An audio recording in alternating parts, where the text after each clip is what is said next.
When I was overweight, the one common factor in all the diets I tried that didn't work was trying to be perfect. Every diet I got from like a weight loss guru, TikTok guru, all conveyed this idea that to lose weight, you need to be perfect. And the thing is, I genuinely believe that. What I would do is cut out every single thing that didn't fit in the plan. What that meant was like no sweets, no ice cream, no donuts, nothing processed. I'm talking very extreme. And I feel like that's a very common thing people do to try to lose weight. After working with hundreds of clients, almost every single time, that's what I'm told was their old approach. And I can't blame anyone because I was sold that lie too. And the reason I think that it is sold is because people are trying to convey this perfect process for the perfect result, which again, the action of losing weight is never going to be perfect and your result isn't going to be perfect either. And it's much harder to sell imperfection than perfection. So back to kind of my story. At the time I lived in Massachusetts. If you know anything about there, like Northeast, Dunkin' Donuts are everywhere. They sell donuts. And that was one of the biggest things I liked as an overweight guy. And I still like to this day. Like,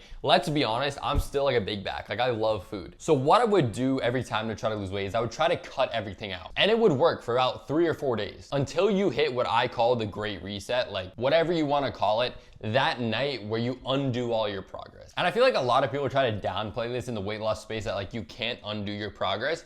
Like you haven't met me. The amount I can eat in one sitting is astronomical. So what I would do, I would stick to the diet for these 3 or 4 days. Then that 5th nighttime, it's always the nighttime. That's when that craving would hit and I would drive to that Dunkin' Donuts and get like a dozen. And a lot of people are gonna think I'm exaggerating, but if you've been there, if you're overweight, you know I'm actually eating a dozen. And for the longest time, I was still convinced of this lie that it was because of my discipline. Oh, I wasn't trying hard enough. And the problem with that is it led me to be stuck in a cycle of trying harder, which I actually didn't even know what that meant. And there's this quote people say all the time, which is insanity is doing the same thing over and over again, expecting a different result. And that's what I was doing. And it's crazy to me to think of this like in retrospective, because I knew that quote back then and I would tell it to other people. I remember one day in 10th grade, I kind of flipped the switch because I realized, okay, I'm halfway through high school. If I don't lose this weight now, I probably never will. And something about me, if you don't know, I was really good at school. So I always took things with like the scientific approach. So I sat down, I'm like, okay, I'm gonna use the scientific method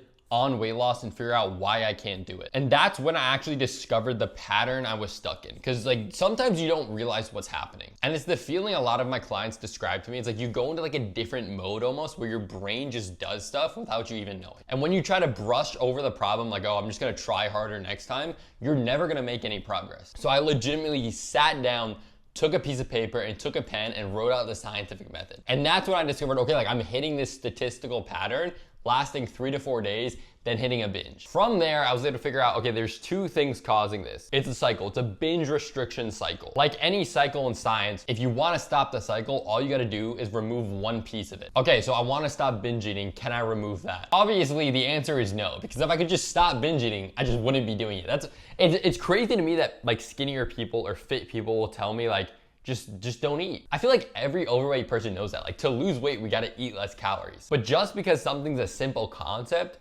doesn't mean it's easy to do. So I chucked that out. Okay, you can't eliminate the binging. That leaves you with the only other part of the cycle, which is the restriction. Because the part about that reset is every time I would have those binges, I would try to undo the undoing of my diet. It's kind of like Inception, but I'll explain it a little more. So I eat those 12 donuts. The next day, I would try to drop my calories really low, or I would try to go do a bunch of cardio. And again, I'd keep it up for a few days. Maybe I was doing like an hour and a half of cardio for 3 days in a row. Then the hunger hits and the binge starts again. And then like looking back at it when I'm explaining all of it like this, it seems so clear. But in the moment, across days, across weeks, this is the type of stuff that you never realize. So I got to the root problem. Okay, let's get rid of the restriction. How do we actually do that? And there's gonna be a bit of a mental block because that's what everyone taught me. Everyone taught me, okay, if you make a mistake, you gotta try to undo it. And that applies to almost everything else in life. If you make a mistake on a homework or a test, you wanna try to correct it. If you make a spelling error, you're gonna go change it. Weight loss is one of the only things where you shouldn't aim to correct your mistakes. That doesn't mean you shouldn't try to learn from them. You wanna learn from them and try to do better, but you don't want to try to fix past mistakes because you can't. So if the goal isn't trying to fix past mistakes, what are we trying to do? You want to learn why you're doing something. That's the only way you can find the opposite reaction. So for me, I kept binge eating on sweets, especially things like donuts. Okay, what am I doing related to those things that's causing this? And obviously the only thing was trying these diets where I totally cut them out. So I came up with a crazy plan which goes against anything a guru would tell you. I told myself I'm gonna have one donut every single day. And it's gonna sound like I'm over exaggerating, but that legitimately changed my life. Because I think about knowing I was gonna have one every day, I started to crave it less. When I would take them out fully, my mind was only filled with food noise related to junk food. I'd be thinking, okay, like, when is the next time I can lose enough weight to have an ice cream? I'd be planning these cheat meals weeks ahead just to fall into it a few days later. I'm not gonna sit here and tell you it's gonna instantly happen. Like once you tell yourself like, oh, I'm gonna have one every day, I'm never gonna binge again. You're probably gonna have those moments. But the only way to truly describe it is the more you do something, the less you crave it. So looking back, it wasn't the actual junk food that was holding me back. It was the restriction and guilt I started associating with the junk food. And again, I just went through this whole like conceptual mental things. You're like, okay, like I have all this information, what do I do with it? I'm gonna give you 3 steps right now that you can take to figure out, okay, where's my problem and how do I start fixing it? Number 1 is figure out what you crave. Because if you're overweight, you have a craving. Even if it's not a specific food, it might be a specific action like going out to eat with your friends. And the important thing here is I don't want you to look at this action and see it as bad. This is another lie we've all been sold, is there's bad and good things when it comes to losing weight, when there's really only things you can have a lot of and things you just gotta have less of. You could have any single food on the planet and still lose weight if you have the right amount. So number 1, identify what you're craving and legitimately like write it down. Go get a pen and paper, write down what you crave, whether it's going out with my friends, having a donut, having a sweet treat, maybe just having like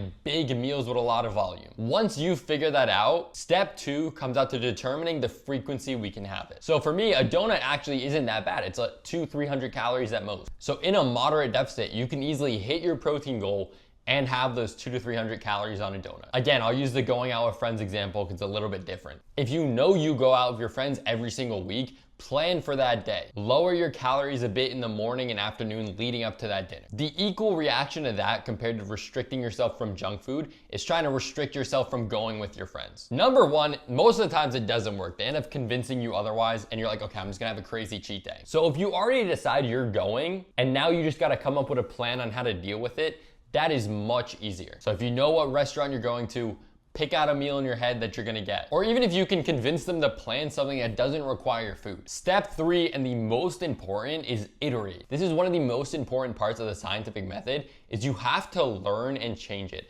Because your first plan, I'm gonna be honest with you, isn't gonna work well. There's a very low chance that your first option you come up with is gonna be the perfect one for you. It might be the second, the third, the fourth, maybe even the 10th version of it that's actually going to work. So keep alternating this plan you're coming up with so you can find the one that works. And this is one thing I really hate about kind of online fitness space, is they make weight loss seem some like mystic event where you can't really figure out what's going on. You just gotta try harder. One day it's gonna happen for you. And that is completely wrong from what actually happens. That's where a coach can come in and kind of tell you that for you. But if you're doing it on your own, it's still possible. It might just take you a longer amount of time. So if you take only one thing away from this video, it's going to be that you're never going to end the binge restrict cycle by removing the binge portion. You're only gonna be able to undo what you can control, and that's the restriction.